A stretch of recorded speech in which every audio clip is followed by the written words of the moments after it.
नमस्कार दोस्तों, GPS online classes में आपका स्वागत है। तो देखिए दोस्तों, आज से हम क्लास 12 का रसायन विज्ञान का पहला चैप्टर और पहला टॉपिक स्टार्ट करने जा रहे हैं, जिसमें सबसे पहले हम पहले पार्ट के अकॉर्डिंग पढ़ेंगे ठोस अवस्था के बारे में। ठोस अवस्था, जी हाँ, ये वही है जिसमें आप पदार्थ की अवस्थाओं के बारे में पढ़ चुके हैं। जैसे पिछले साल आपने पढ़ा था पदार्थ की 3 अवस्थाएं होती हैं। कौन कौन सी अवस्थाएं होती हैं? 3। पहली होती है ठोस अवस्था, दूसरी होती है द्रव अवस्था और तीसरी होती है गैस अवस्था। तो इन तीनों अवस्थाओं में से आज हम सबसे पहले पढ़ रहे हैं ठोस अवस्था के बारे में। ठोस अवस्था पदार्थ की एक अवस्था मानी जाती है, इसलिए सबसे पहले हम पदार्थ के बारे में जानकारी लेते हैं। पदार्थ इट्स मैटर मतलब एक घटक, जो घटक हमें दिखाई दे सके तथा कुछ ना कुछ द्रव्यमान रख सके तथा जो आकार भी घेरता हो। आकार घेरेगा तभी तो वो हमें दिखाई देगा। इसलिए पदार्थ की परिभाषा क्या होगी कि त्रिविम पर उपस्थित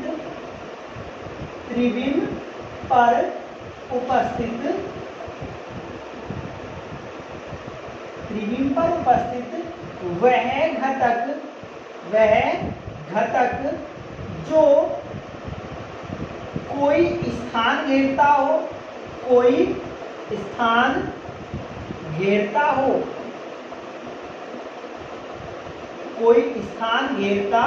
हो तथा कोई द्रव्यमान रखता हो, कोई द्रव्यमान रखता हो।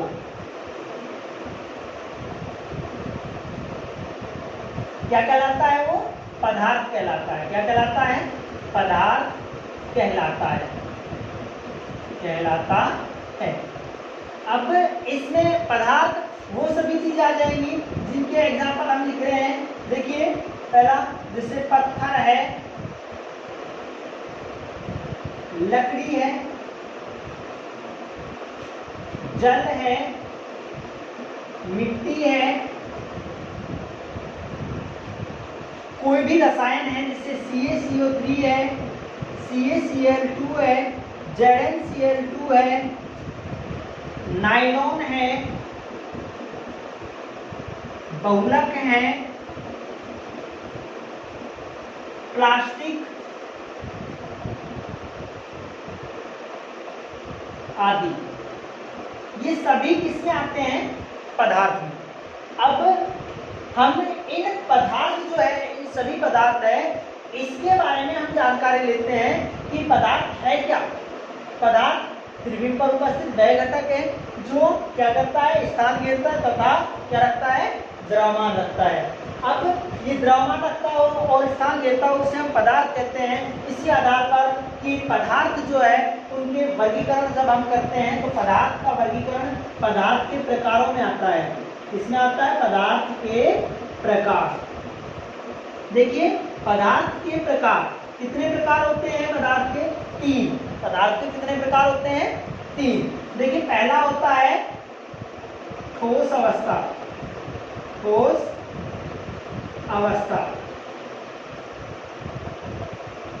अवस्था के पदार्थ। सेकंड जो होते हैं वो होते हैं द्रव अवस्था के पदार्थ। और थर्ड जो होते हैं वो होते हैं गैस अवस्था के पदार्थ। इसके गैस अवस्था। हम इन तीनों अवस्थाओं में से आज जानकारी ले रहे हैं ठोस अवस्था के बारे में। किसके बारे में? ठोस अवस्था के बारे में। तो देखिए, ठोस अवस्था पदार्थ की वह अवस्था होती है जिसके बारे में हमने पिछले साल आपको बताया था कि ठोस अवस्था क्या है कि वह पदार्थ जिसके कण अधिक पास आ जाएं तथा जो अपनी आकृति को विघटित ना करे या विकृत ना करे या बदले नहीं, जिनकी आकृति आकार निश्चित होते हैं, वो ठोस पदार्थ कहलाते हैं। और इन ठोस पदार्थों की यहीं से हमने परिभाषा ली है। तो पहली बात हम इसकी परिभाषा लेते हैं कि परिभाषा क्या हो जाएगी इसकी? ठोस पदार्थों की परिभाषा कि पदार्थ की वह अवस्था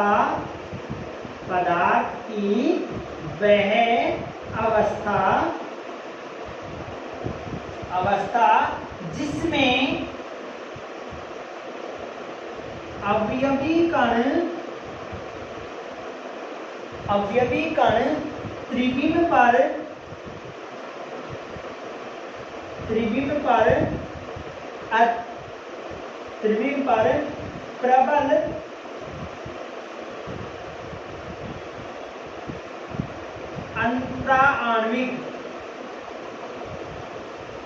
प्रबल अंतराण्विक बल बंधों की सहायता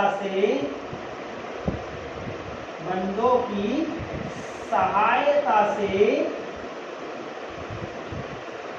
त्रिविम पर प्रबल अंतराण्विक बल बंधों की सहायता से अत्यधिक पास व्यवस्थित हो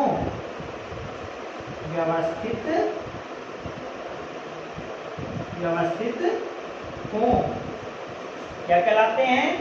ठोस पदार्थ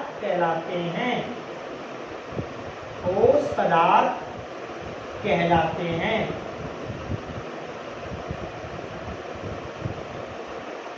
अब ठोस पदार्थों में कौन कौन से आ जाएंगे?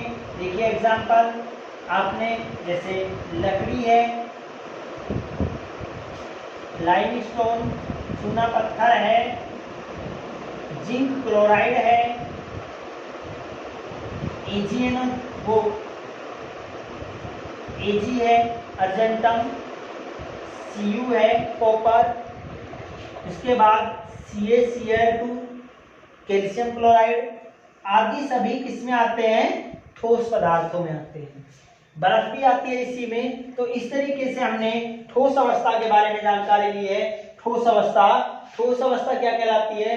पदार्थ की वह अवस्था जिसमें अवयवी कण त्रिविम पर प्रबल अंतराण्विक बल बंधों की सहायता से अत्यधिक पास जुड़े हुए हों, वो कहलाते हैं आपके ठोस पदार्थ। अब ये प्रबल अंतराण्विक बलबंध क्या होते हैं?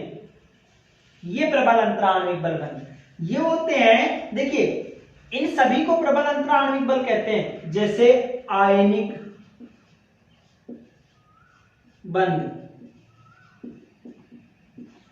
प्रकार के बंध, मतलब जो आयनों में बनते हैं वो आयनिक बंध, ठीक है। दूसरे आणविक बंध, कौन से? आणविक बंध।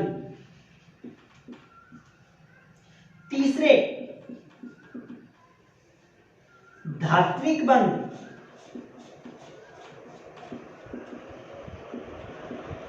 और चौथे वैन डर वाल्स या संयोजी बंध, जिनमें सहसंयोजी और रूप सहसंयोजी प्रकार के बंध आते हैं। इसी में ही आपके जो नेटवर्क ठोस होते हैं, इसी में आपके हाइड्रोजन बंध को भी रखा जाता है। तो ये सारे क्या कहलाते हैं? प्रबल अंतराण्विक बलबंध कहलाते हैं। अर्थात ठोस पदार्थ की परिभाषा के अकॉर्डिंग पदार्थ की वह अवस्था जिसमें अवयवी कणों के मध्य त्रिविम पर, मतलब अवयवी कणों के मध्य जब ये त्रिविम पर जुड़ते हैं, मतलब ये जब भी जुड़ते हैं तो जुड़ने के दौरान यदि इनमें से कोई भी बंध इनमें बन रहा है, यदि जुड़ने के दौरान इन चारों में से कोई भी बंध यदि इसमें उपस्थित हो जाता है तो वो फिर ठोस अवस्था का पदार्थ कहलाता है, क्योंकि ये प्रबल आकर्षण बल है, प्रबल अंतराण्विक बलबंध कहलाते हैं। तो इन्हीं के कारण ये कण जो है आपस में पास आ जाते हैं और पास आने के पश्चात ये एक नियत व्यवस्था में जुड़ जाते हैं, जिसके कारण इसे हम ठोस अवस्था के पदार्थ कहते हैं। अब ये ठोस अवस्था के पदार्थ जो हैं, इनके गुण क्या क्या होते हैं तो उसकी भी हम जानकारी लेंगे। सबसे पहले आप इसको उतार लीजिए, नोट कीजिए, तथा नोट करने के बाद सबसे पहले हमने क्या सीखा है? ठोस पदार्थ की परिभाषा एक पदार्थ के ऊपर से, ठीक है। नेक्स्ट हम इस अवस्था के बारे में जानकारी लेंगे तथा ठोसों का वर्गीकरण करेंगे। इसके लिए आप पहले इसको नोट कर लीजिए।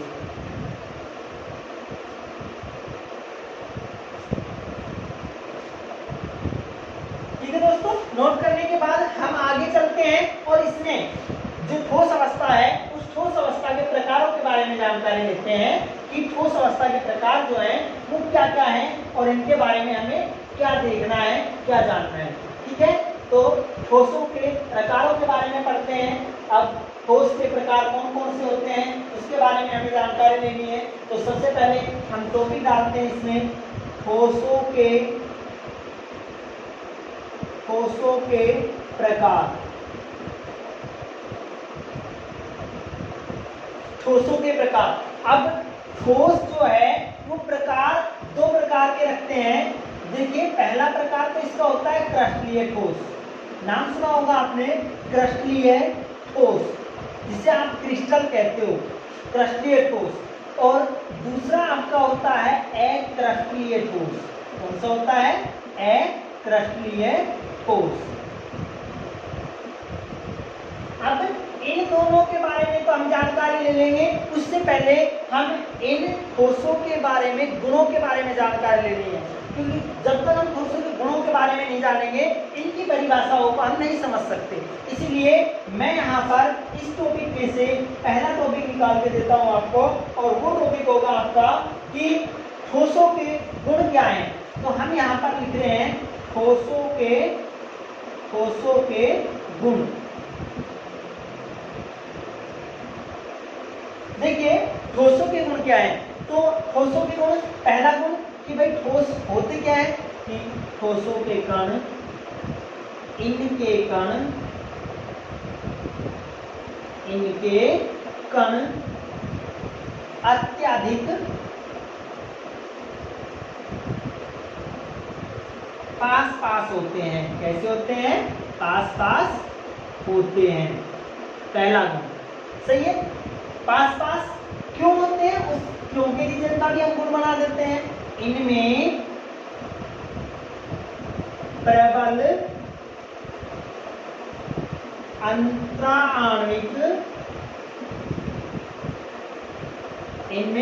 अंतराण्विक बंध उपस्थित होते हैं।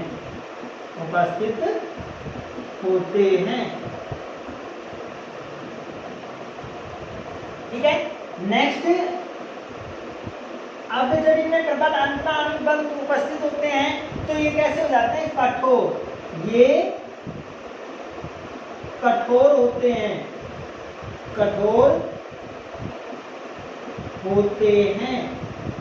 अब ये कठोर होते हैं तो इनके गलनांक कैसे हो जाएंगे? जो पदार्थ कठोर होते हैं, मतलब जो टाइट होते हैं, अधिक कठोर होते हैं, उनके गलनांक भी कैसे होते हैं? उच्च होते हैं, अधिक होते हैं। तो इनके गलनांक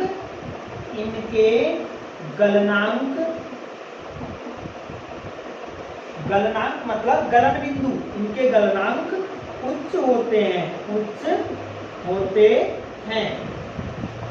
ठीक, अब इनके गलनांक उच्च हुए तो हम आगे जाके इसकी जानकारी लेते हैं। चौथा गुण क्या कहते हैं कि भाई जब ये कठोर होते हैं तो ये इन्हें दबाने पर, इन्हें जैसे हम बॉल होती है सॉफ्ट बॉल, उसे हम दबाते हैं तो वो पिचक जाती है। इस तरीके से पिचकते नहीं है।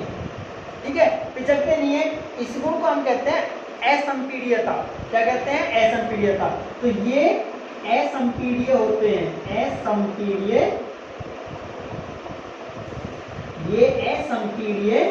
होते हैं।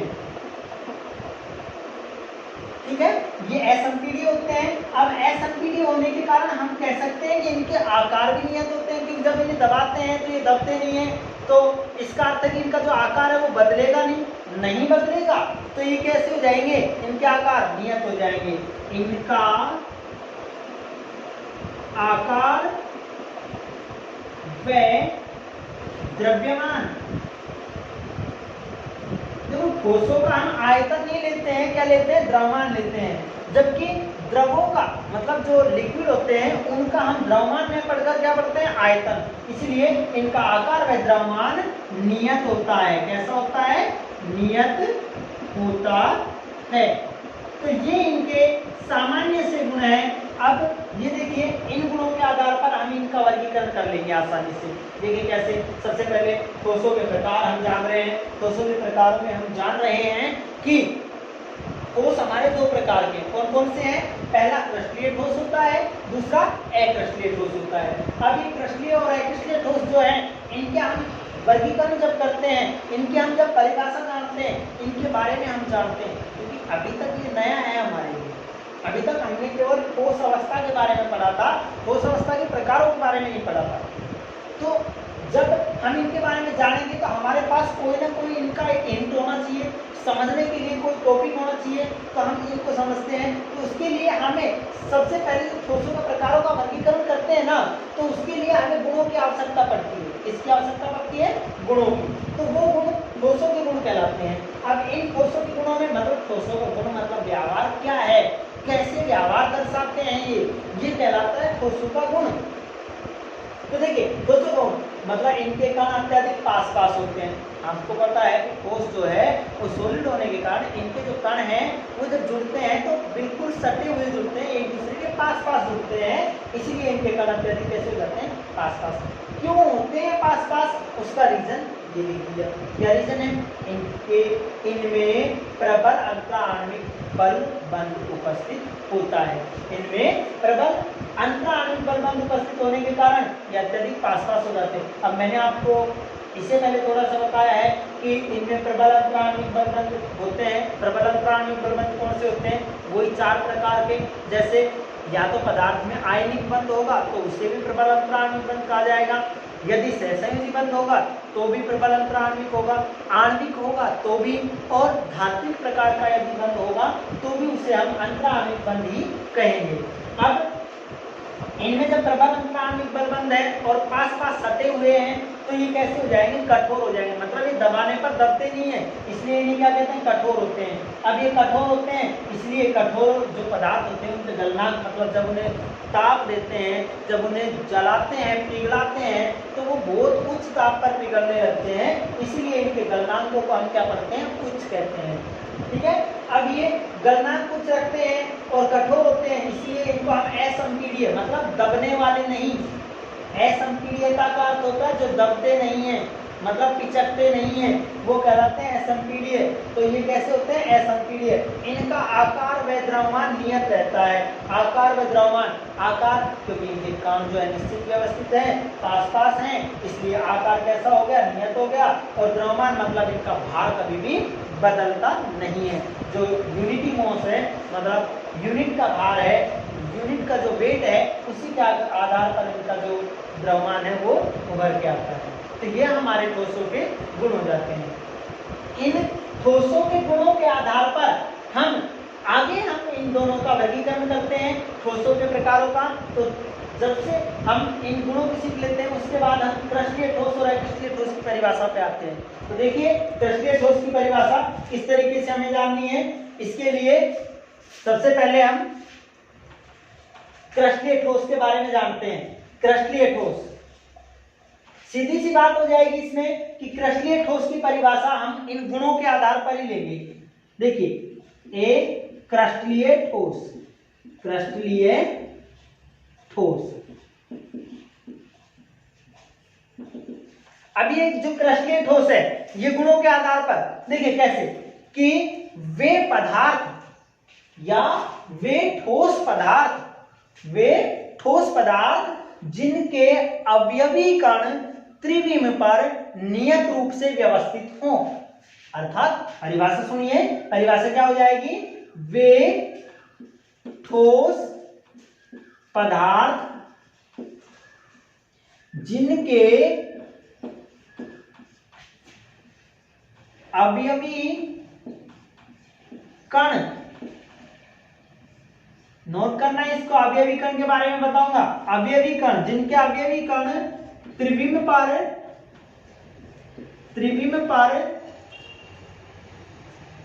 नियमित या नियत व्यवस्थित हो,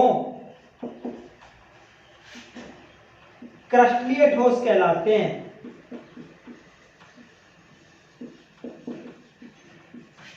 ठोस कहलाते हैं,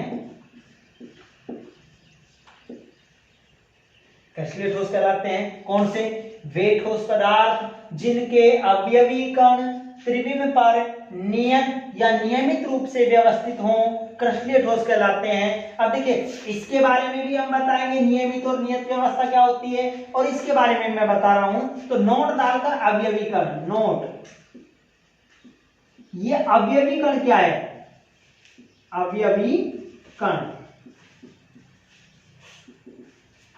देखिए अवयवीकरण क्या होता है, अवयवीकरण पदार्थ का छोटे से छोटा मूलभूत कण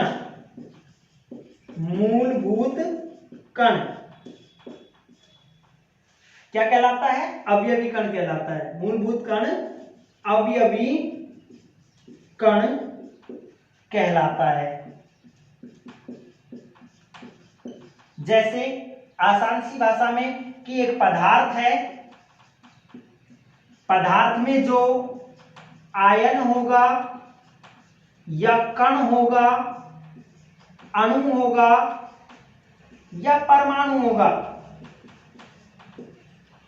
ठीक है, पदार्थ में या तो आयन होता है या कण होता है या अणु होता है या परमाणु, इन चारों को ही संयुक्त रूप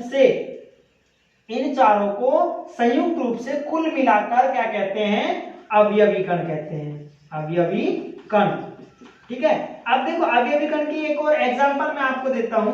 देखिए एग्जांपल, जैसे हमने नमक लिया, नमक सूत्र क्या होता है, NaCl। नमक का सूत्र क्या होता है, NaCl। तो NaCl के अवयवी कण क्या हुए, अवयवी कण। भाई NaCl के अवयवी कण मतलब परिभाषा के अनुसार पदार्थ के छोटे से छोटा मूलभूत कण, मतलब NaCl का मूलभूत कण क्या हुआ, या तो हुआ Na+ या हुआ Cl-। तो ये दोनों ही क्या कहलाएंगे, आपके क्या कहलाते हैं, अवयवी कण कहलाते हैं। ठीक है, तो अवयवी कण के बारे में हमने जानकारी ले ली। अब अवयवी कण क्या होते हैं, आयन होते हैं या कण होते हैं, अणु होते हैं या परमाणु होते हैं। जैसे एग्जांपल में मैंने नमक के बारे में बताया कि नमक में NaCl में अवयवी कण कौन हुआ, एक तो Na और एक Cl, दोनों आयनों को हम क्या कह सकते हैं, अवयवी कण कहते हैं। दूसरा नियमित व्यवस्था। नियमित व्यवस्था का अर्थ होता है नियत रूप से या 1 by 1 के रूप में। जैसे कि यदि पदार्थ में कोई धनायन है तो उसके बाद ऋणायन आता है और ऋणायन के बाद फिर से धनायन आता है। मतलब हम आगे नियमित व्यवस्था के बारे में जानकारी लेते हैं। तो अगला नोट हम डाल रहे हैं नियमित व्यवस्था। नियमित व्यवस्था, नियमित व्यवस्था जैसे NaCl में नियमित व्यवस्था क्या हुई कि भाई हमारे पास, जैसे मैंने यहां माना कि Na जो है उसको काला गोला मान लिया, ठीक है, और जो Cl है उसको मैंने नीला गोला मान लिया। तो NaCl की नियत व्यवस्था क्या हुई कि भाई पहले Na आएगा, उसके बाद हमारे पास कौन आएगा, Cl आएगा। ठीक है, इस तरीके से Na फिर Cl।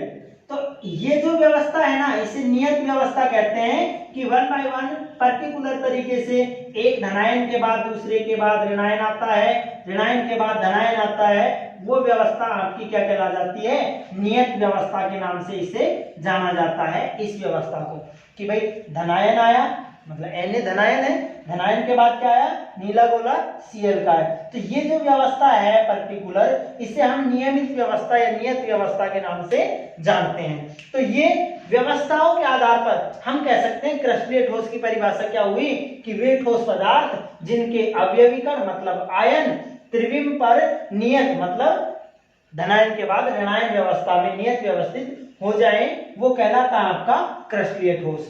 और इसके एग्जाम्पल क्या हो जाएंगे फिर, तो देखिए भाई इसके एग्जाम्पल को जरूर नोट याद करना कि भाई एग्जाम्पल से कई बार क्वेश्चन पूछा गया है, इसलिए क्रिस्टलीय ठोसों के एग्जाम्पल जैसे NaCl है, ZnCl है, ZnCl2, CuCl, CaCO3 है, ठीक है, और उसके बाद आपका CaSO4 है।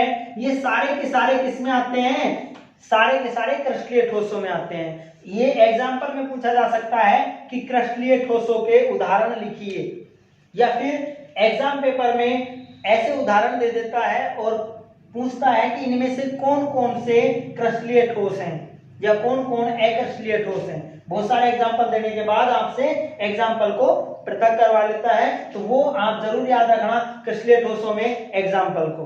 और भी इसके बहुत सारे एग्जाम्पल होते हैं जो आपको बुक में मिल जाएंगे। तो पर्टिकुलर रूप से आप क्रस्टलीय ठोस की परिभाषा सीखे हैं, उसमें क्या है कि वे ठोस पदार्थ जिनके अवयवी कण त्रिविम पर नियत रूप से व्यवस्थित होते हैं वो आपके क्या कहलाते हैं, क्रस्टलीय ठोस कहलाते हैं। इसी तरीके से हम आगे सीखेंगे अक्रस्टलीय ठोस को।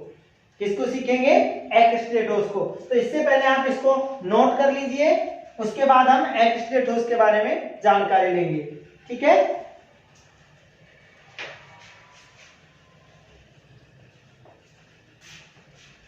हाँ, नोट कर लिया हो तो हम आगे चलते हैं और लगाते हैं अक्रस्टलीय ठोस के बारे में जानकारी। तो अक्रस्टलीय ठोस क्या होते हैं, देखिए इधर अक्रस्टलीय ठोस के बारे में। अभी हम क्रस्टलीय ठोस सीखे हैं, अब हम सीखेंगे अक्रस्टलीय ठोस।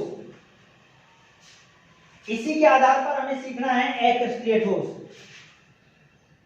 टॉपिक हो जाएगा अक्रस्टलीय ठोस, ठीक है। अक्रस्टलीय ठोसों में क्या है कि वही गुणों के आधार पर हमें जानकारी लेनी है। गुणों के आधार पर क्या कि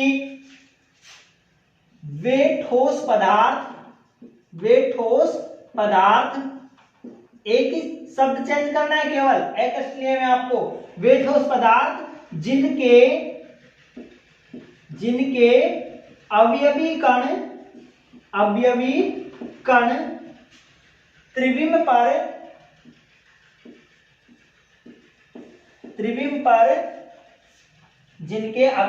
त्रिविम पर अनियमित या समुच्चय मतलब इकट्ठा,